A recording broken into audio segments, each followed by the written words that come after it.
My name is Zio Ziegler, and I'm an artist and entrepreneur. I got into my line of work by making things for the majority of my life and then learning how to monetize that creation process by printing t-shirts, making paintings, and showing the extension of my creativity through different product lines and ideas in different projects. As a kid, I wanted to be an artist when I grew up. It had to do with combining all different creative expressions into one lifestyle. So that's what I hope to do now, incorporate different creative ideas and expressions into my business, Arte Sempre. My parents have always been very supportive in my career path. I think they just believed in having a very well-rounded education so that I could make the decision that was best for me in that capacity. I love my job. My job is awesome.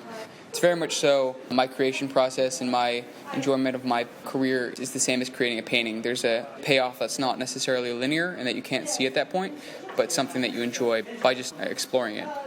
I painted the murals around town because I believe that Mill Valley has this dormant spirit about it. It used to be this crazy place that I vague recollection of growing up in. This society that's so connected with both contemporary Buddhism and rock and roll that it's an awesome fusion between that. And I think that these high-end women's boutiques and hair salons that have pressed out the demand for the wacky and the funky and the crazy Mill Valley that inspired a lot of people that are here today. So it's both to share the fact that art can change a town, an individual's life by just saying, wow, that's possible. Like, look at that wall. It doesn't just have to be bland and white. And if we can just change the way that people perceive the public space by putting a little color into it, I think we can bring Mill Valley back, a town that has life in it, a town that has community and soul rather than just places to spend money and to promote this idea of self-celebrity. And you can be more individualistic than that and partake in something that has soul and flair, and I think the murals just embody that idea.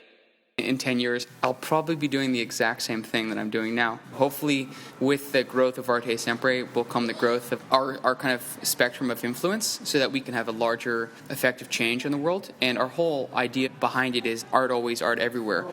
I think art is a purpose. If you look at very early Egyptian sculpture, it wasn't necessarily art, it was reflection. It was immortalizing an idea of a time. And I think that's what we subconsciously do as humans, is we try to immortalize ourselves, either in photos, in actions, in creativity. So I think creativity and art have a symbiosis throughout history that is just predicated off the consciousness of what we're making.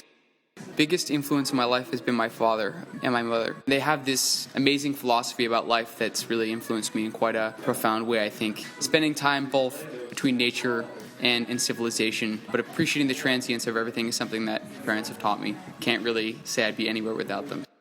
I've been kind of teaching at Ed McGuire every couple of weeks and just seeing what the kids do with their creativity, and they make these certain drawings that I would never think to do because my creative process has become so self-conscious that I think it's acknowledging almost a youthful sense of creativity, a presence in art history, and trying to make my work relative to that, but also following my instincts. I'm constantly looking, and I think to be a good artist in our day, you have to be aware of everything that's around you, but also have a moment of quiet within yourself and of just absolute isolation. So it has to be a balance.